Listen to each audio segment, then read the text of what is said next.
জয় গুরু বন্দে পুরুষোত্তমম।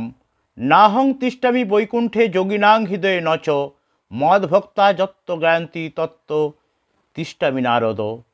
হে নারদ, আমি বৈকুণ্ঠে থাকি না, যোগীগণের হৃদয়েও থাকি না।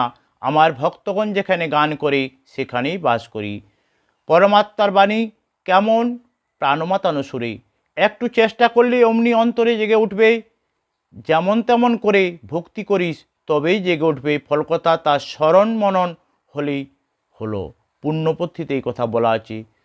প্রাণ মাতানো সুরে ভগবান শ্রীকৃষ্ণ ভক্তশ্রেষ্ঠ নারদকে বলছেন তার দিব্য অবস্থানের কথা।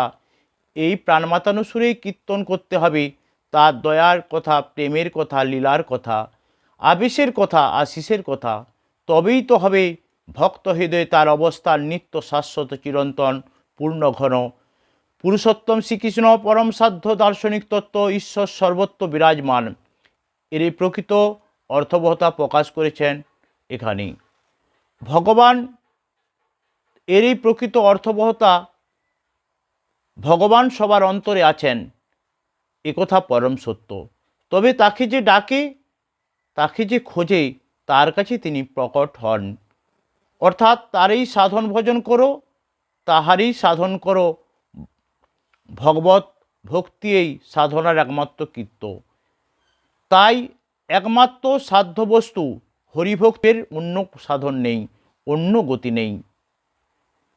পরম দয়াল শ্রী শ্রী ঠাকুর বলছেন গায়ন্তী মানে গান করে। কিসের গান?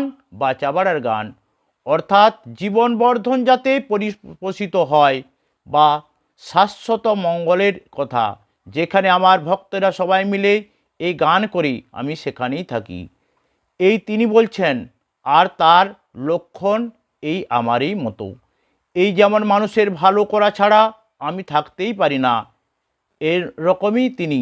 মানুষের উন্নতির, তার জীবনের সুদর্শন বা আবাসন প্রকৃত অর্থে কোথায় ও কীরূপ তা এক স্পষ্ট আপ্যায়ন চিত্ত দিব্য বাণীতে প্রত্যক্ষ করতে পারি।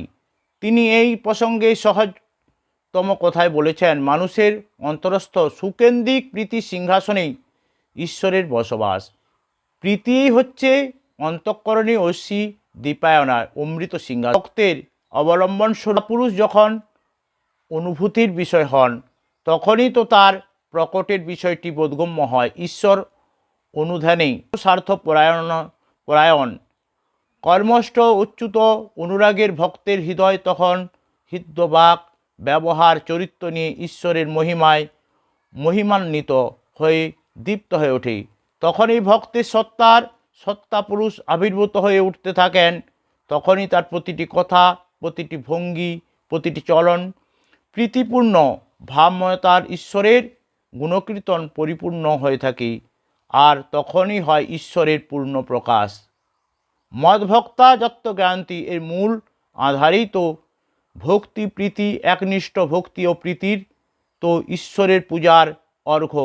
কারণ যিনি ঈশ্বর তিনি চিরদিনেই প্রীতি সুন্দর। একনিষ্ঠ ভক্তি শব্দের অর্থ জানতে চেয়ে পরম দয়াল বলেছেন ভগ আছে, এই অর্থে ভগবান। ভগ শব্দটি ভজ ধাতু থেকে নিষ্পন্ন। তাহলে ভগবান মানে ভজনবান। যিনি মূর্ত ভগবান তিনি ভক্ত, তিনি আবার টের পান না যে তিনি ভগবান। যদিও তিনি তার আসন, লোকে তাকে কয় এমনতর। সেই জন্য তাকে নাহাং তিষ্ঠামি বৈকুণ্ঠে তত্ত্ব তিষ্ঠামি নারদ। ভগবানকে ধরা অর্থাৎ ভগবান বোধে সদায় চৈতন্যের ভাবভূমিতে বিচরণ করা। কি অপূর্ব ভাবব্যঞ্জনায় প্রকাশিত পরমদারের বাণীতে। নিষ্ঠা নিপুণ ভালোবাসার বিপুল আবেগ নেশায় ভরে ভজন চর্চি অনুবেদনায় ভগবানকে ধরতে পারে। লীলাময়ের লীলা কি অপরূপ সংগঠন। একবার নারদকে প্রশ্ন করা হয়েছিল যে পরম ভক্তকে, আমার প্রিয় ভক্তকে। তখন নারদ বললেন আমি এই হব, কারণ তার অহং ছিল। বলেন ঠিক আছে নারদ, একবার পরীক্ষা করে দেখা যাক। তুমি বিশ্ব পরিক্রমা করে এসো, আমি একটি ঘটিতে করে তেল দিচ্ছি, 1 ঘটি তেল, তোমরা লক্ষ্য রাখো এক টুকরো তেল যেন না পড়ে মাটিতে, তাহলে কিন্তু ভক্তি পরীক্ষা হবে না। নারদ তেল ঘটিতে ভর্তি করে মাথায় করে নিয়ে চলেছে, তার লক্ষ্য যেমন তেল 1 ফোঁটাও না মাটিতে পড়ে, এইভাবে তিনি বিশ্ব পরিক্রমণ করে এলেন। কিন্তু একজন কুঁড়ে ঘরে মানুষ, সে সবসময় নারায়ণকে ডাকছেন, হে নারায়ণ, কি করে মানুষের মঙ্গল হয় সেই কথা ভাবছেন, তিনি তার নাম ধ্যান করছেন। আর যখন নারদমুনি পরিক্রমণ করছে, বিশ্ব পরিক্রমণ করার সময় তিনি কি করে তেল না পড়ে তার কথা চিন্তা করছেন। তিনি কোনো মতেই একবারও নারায়ণের ধ্যান করেননি।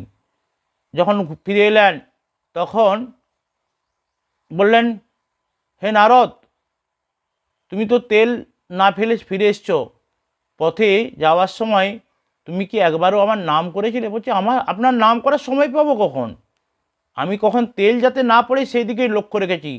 তখন তিনি বললেন, দেখুন, ওই যে কুঁড়ে ঘরে মানুষটি, সে সবসময় আমার নাম ধ্যান করে, আর আপনি আমার পরম ভক্ত হয়েও আপনি একবারও আমার কথা মনে করেননি। তাহলে পরম ভক্ত কে? নারদমুনি লজ্জিত হলেন। তিনি বুঝতে পারলেন যে খেটে খাওয়া গরিব দুঃখীও মানুষেও পরম পিতার সন্তান, এবং সে ঠাকুরের কথা সবসময় চিন্তা করে। এই হচ্ছে, তাই আমরা যদি ঠিকঠাকভাবে নাম করি তাহলেই কিন্তু আমাদের অনেক প্রাপ্তি আছে। সকলকে জয় গুরু, বন্দে পুরুষোত্তম।